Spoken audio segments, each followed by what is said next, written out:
Братья, сестры, ставьте лайки, пожалуйста, и комментарии пишите. Это для дела нужно, чтобы YouTube продвигал эту лекцию дальше, и чтобы еще больше людей получили пользу от лекций.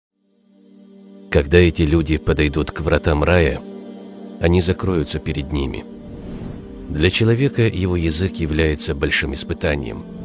Своим языком мусульманин может совершать деяния, которыми заслуживает довольства Всевышнего Аллаха. Однако деяния языка чаще отдаляют человека от Всевышнего Аллаха. Грехов, которые человек совершает своим языком, очень много. В этом ролике мы поговорим о некоторых из них, чтобы человек первым делом отдалялся от этих грехов. Ложь. Смысл лжи заключается в намеренном искажении истины. Ложь. Само звучание этого слова вызывает ненависть к нему.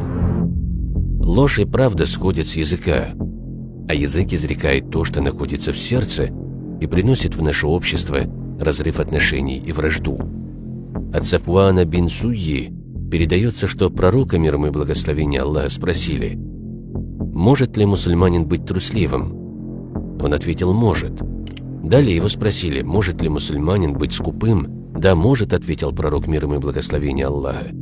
И, наконец, его спросили: «Может ли мусульманин быть лжецом?»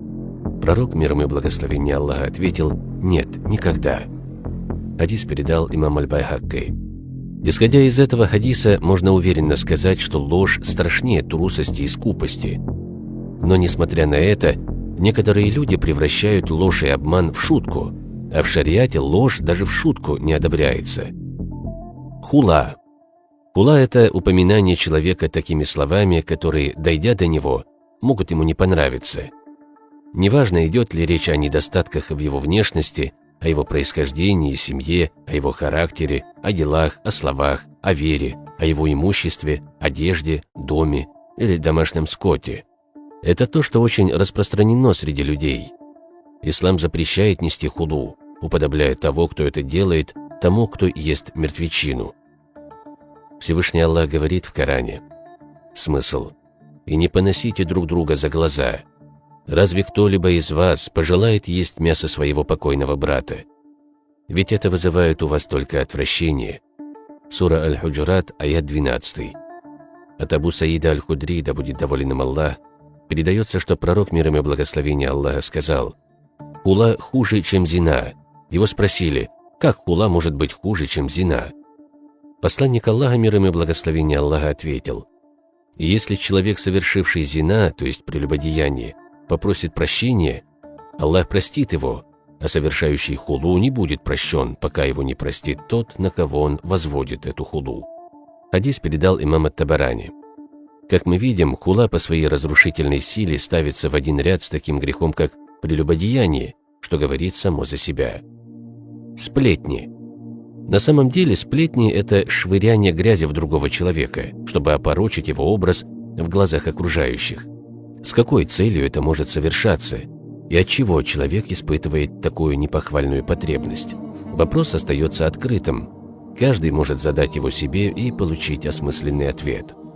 От Анаса, да будет доволен им Аллах, передается, что посланник Аллаха, мир ему и благословение Аллаха, сказал: «В ночь моего вознесения я прошел мимо людей с медными когтями, которыми они царапали себе лица и грудь, и я спросил: кто они, о Джибриль?» Он сказал: «Это поедающие мясо людей в земной жизни, злословящие о них и бесчестящие их сплетники». Хадис передал Абу Дауд. Неисполнение обещаний. Одним из признаков приближения судного дня является исчезновение надежных людей, которые выполняют обещания и не поступают вероломно. Всевышний Аллах предписал своим рабам всегда выполнять данные ими обещания. Смысл: «О вы, которые уверовали в Аллаха и Его посланника, исполняйте договоры, свои обязательства перед Аллахом и друг перед другом». Сура Аль-Маида, аят 1. Нарушение договора, неисполнение обещаний данного слова считается одним из опаснейших путей, приводящим человека к лицемерию. От Абдуллаха ибн Амра ибн Аль-Аса, да будет доволен ими обоими Аллах, передается, что пророк, мир ему и благословение Аллаха, сказал: «Истинным лицемером является тот, кому присущи 4 качества, а отличающийся каким-либо одним из этих качеств будет отмечен одним из свойств лицемерия, пока не избавится от него. Такими качествами отличается тот, кто предает, когда ему доверяются, лжет, когда рассказывает о чем-нибудь, поступает вероломно, когда заключает договор, и допускает беззаконие, когда враждует с кем-либо. Хадис передали имамы Аль-Бухари и Муслим. Нарушение договора и невыполнение обещаний являются непомерно тяжкими грехами и проявлениями мерзкого нрава. Человек, совершивший такой поступок, становится противником Всевышнего Аллаха. Издевательство. Издевательство и насмешки над человеком запрещены в исламе, ибо это наносит людям большой вред. Слова, содержащие издевательство и насмешки, содержат упрек в недостатках или пороках, даже если это выражается не открыто, а лишь в форме намека. Насмешки над людьми относятся к числу больших грехов. Всевышний Аллах в Коране говорит смысл: «О вы, которые уверовали, пусть никто из мужчин не издевается над другим, потому что тот, над кем вы смеетесь, может оказаться лучше вас перед Аллахом. И пусть никто из женщин ваших не издевается над другой женщиной. Может быть, та, над которой они глумятся, лучше их перед Аллахом». Сура Аль-Худжурат, аят 11. Сообщается, что посланник Аллаха, мир ему и благословение, сказал: «Оскорбление мусульманина – беспутство, а убийство мусульманина – неверие». Хадис передали имамы Аль-Бухари и Муслим. Сквернословие. Сквернословие – это одно из самых мерзких явлений среди взрослых и детей, которые далеки от наставлений Корана и исламского воспитания. Сквернословие является порицаемым и запретным деянием, а в основе этого лежат порочность и низость. Сообщается, что посланник Аллаха, мир ему и благословение Аллаха, сказал: «Ни в коем случае не совершайте ничего непристойного, ибо поистине Аллах Всевышний не любит непристойного, ни стремления к нему». Хадис передал имам Ан-Насаи. Также от Ибн Мас'уда, да будет доволен им Аллах, передается, что пророк, мир ему и благословение Аллаха, сказал: «Верующий в Аллаха и его посланника человек, мумин, не может быть ругающимся, проклинающим, сквернословящим и высказывающим непристойности». Хадис передал имам Ат-Тирмизи. Человека узнают по тем поступкам, которые он часто совершает. Следовательно, тот, кто много говорит, часто ошибается, а у того, кто часто ошибается, уменьшается стыдливость, а у того, в ком уменьшается стыдливость, уменьшается набожность, а у того, в ком уменьшается набожность, умирает сердце.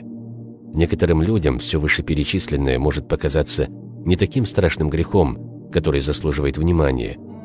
Но на самом деле язык человека совершает очень серьезные грехи, за которые Всевышний Аллах очень сурово наказывает. Тому, кто произнесет эти слова, Аллах простит грехи, даже если он бежал с поля боя. Верующему следует как можно чаще читать молитвы, которые избавляют его от многочисленных грехов. Таких дуа и аскаров, переданных от пророка, мир ему и благословения Аллаха, очень много. Одним из таких является следующая дуа.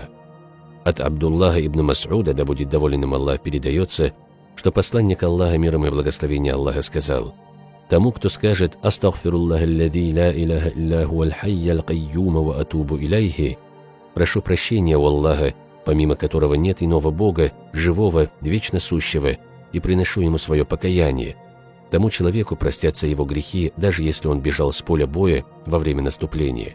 Хадис передали имамы Абу Дауд, Ат-Тирмизи, Байхакки и Хаким.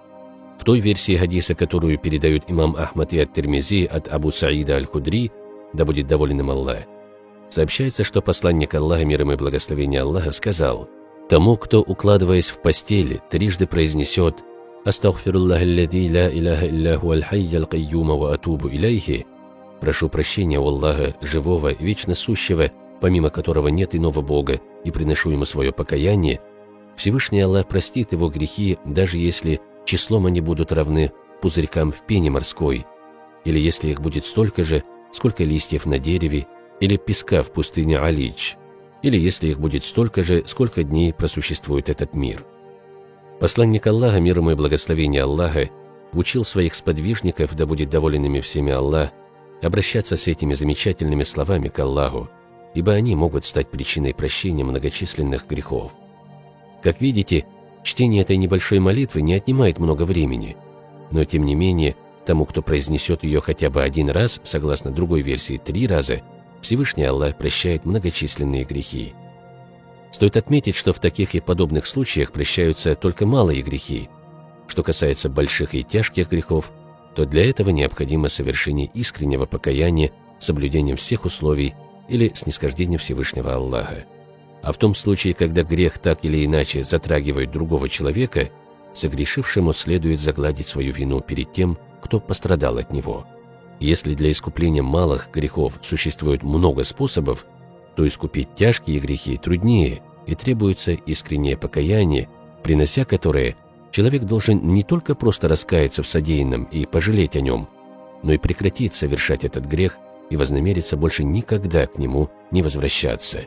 Тем не менее, не стоит забывать о том, что даже у того, кто оступился много раз, есть шанс все исправить, пока не кончится его земная жизнь. Для этого ему потребуется искренность, усердие, готовность прилагать усилия и, конечно же, твердая вера и упование на всемогущего и великого Создателя. Человек ни в коем случае не должен отчаиваться и опускать руки. Всегда есть выход, всегда есть свет в конце тоннеля, всегда есть надежда на спасение, всегда есть тот, кому мы можем воззвать в любое время дня и ночи, и он услышит нашу мольбу, тот, кто милостив к нам, тот, кто прощает нам очень многое. Уважаемые друзья, напишите в комментариях, насколько полезным оказалось для вас данное видео, а также на какие темы вы бы хотели увидеть ролики на нашем канале. Мы обязательно учтем ваши пожелания.